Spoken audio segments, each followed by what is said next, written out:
शुभ प्रभात प्यारे बच्चों, आशा करते हैं कि आप सब अच्छे होंगे, स्वस्थ होंगे, मस्त होंगे तथा घर बैठे ऑनलाइन पढ़ाई का आनंद उठा रहे होंगे। प्यारे बच्चों, टोपी पाठ के पिछले वीडियो में आपने पढ़ा कि गौरैया बुनकर से बोली, बुनकर भैया इस कते सूत से कपड़ा बुन दो। बुनकर इन्हें अकबक होकर देखने लगा और कहने लगा कि हटती हो कि नहीं यहाँ से, देखती नहीं, अभी मुझे राजा जी के लिए बागा बुनना है। इतना कहकर बुनकर अपने कामों में व्यस्त हो गया।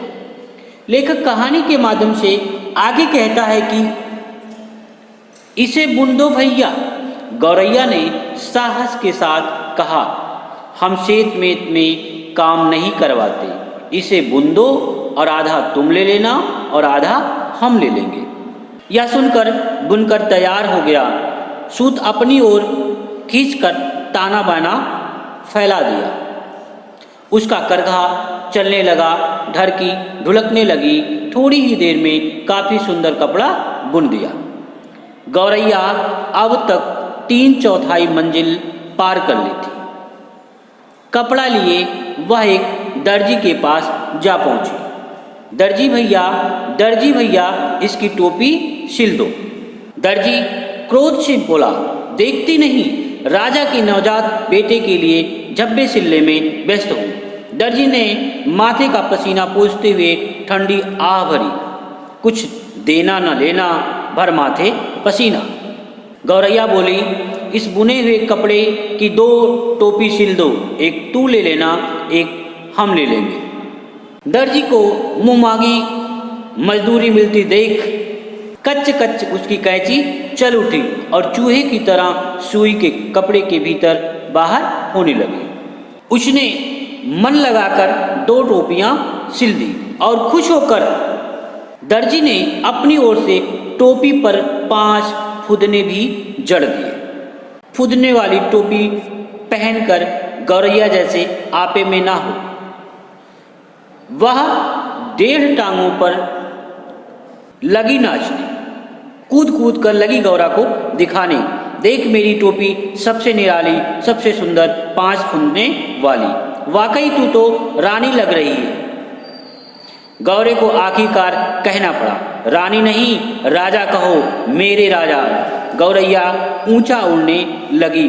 अब कौन राजा मेरा मुकाबला करेगा।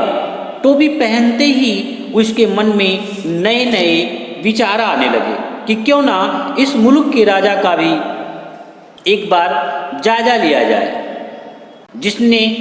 जिसके लिए इतने सारे काम होते हैं। तो बच्चों, आज की कहानी में बस इतना ही। चलो आगे देखते हैं कि आज आप लोगों ने क्या सीखा। बहुविकल्पी प्रश्न। बुनकर से कपड़ा बनवाने तक गौरैया ने कितनी मंजिल तय कर ली थी? आपके विकल्प हैं का 1/4, खा 4/4, गा 2/4, घा 3/4। तो बच्चों, आपने सही अनुमान लगा लिया होगा कि आपका सही विकल्प क्या है। आपका सही विकल्प है 3/4। आपका अगला प्रश्न है, गौरैया जब दर्जी के पास पहुंची तब वह क्या कर रहा था? आपके विकल्प हैं का राजा के लिए कपड़े बना रहा था, खा राजा के नवजात बेटे के लिए कपड़े बना रहा था, गा रानी के लिए कपड़े बना रहा था, घा इनमें से कोई नहीं। तो बच्चों, आपने सही अनुमान लगा लिया होगा कि आपका सही विकल्प क्या है। आपका सही विकल्प है खा, राजा के नवजात बेटे के लिए कपड़े बना रहा था। आपका अगला प्रश्न है, दर्जी ने 5 फुदने के बदले क्या लिया?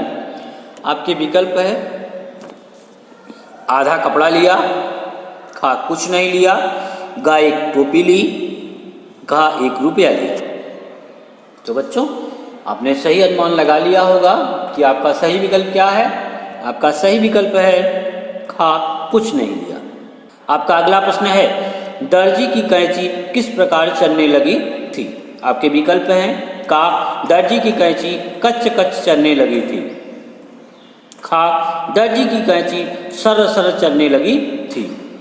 गा दर्जी की कैंची खट खट चलने लगी थी। घा दर्जी की कैंची जबर जबर चलने लगी थी। तो बच्चों, आपने सही अनुमान लगा लिया होगा कि आपका सही विकल्प क्या है। आपका सही विकल्प है का दर्जी की कैंची कच्चे कच्चे चलने लगी थी। आपका अगला प्रश्न है, फुदक फुदक कर गौरैया गौरा को क्या दिखाने लगी। का 5 फुदने वाली चादर, खा 5 फुदने वाली टोपी, गा 5 फुदने, घा बिना फुदने वाली टोपी। तो बच्चों, आपने सही अनुमान लगा लिया होगा कि आपका सही विकल्प क्या है। आपका सही विकल्प है खा 5 फुदने वाली टोपी। आपका अगला प्रश्न है, दर्जी की सुई किसकी तरह सर सर करके चलने लगी। आपके विकल्प हैं का बिल्ली की तरह, खा कबूतर की तरह, गा चूहे की तरह, घा हवा की तरह। तो बच्चों, आपने सही अनुमान लगा लिया होगा कि आपका सही विकल्प क्या है। आपका सही विकल्प है गा चूहे की तरह। प्रश्न अभ्यास, निम्नलिखित प्रश्नों के उत्तर दीजिए। आपका पहला प्रश्न है, गौरैया की टोपी पर दर्जी ने 5 फुदने क्यों जड़ दिए। आपका दूसरा प्रश्न है, किसी कारीगर से बातचीत कीजिए और परिश्रम का उचित मूल्य नहीं मिलने पर उसकी प्रतिक्रिया क्या होगी, ज्ञात कीजिए और लिखिए। धन्यवाद बच्चों, अगले वीडियो में हम आपसे पुनः मिलते हैं।